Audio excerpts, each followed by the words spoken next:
Assalamualaikum warahmatullahi wabarakatuh. Anggota LUN, Ban Mandum Bak Jajaran Polda Aceh. Ulun tuan terbangga mon awak drone. Sampai saatnya awak drone adalah para pejuang kemanusiaan di Aceh. Tak tepu tugas tanyo semakin berat, tantangan gentanyo semakin dalam.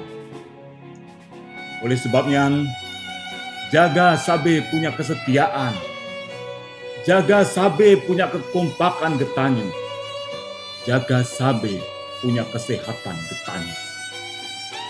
Ulun tuan adalah orang yang paling pun sedih munyo awak drone kenang COVID-19. Sabe pakai masker, jaga jarak, dan tak ikuti anjuran pemerintah ngon pimpinan getanyo.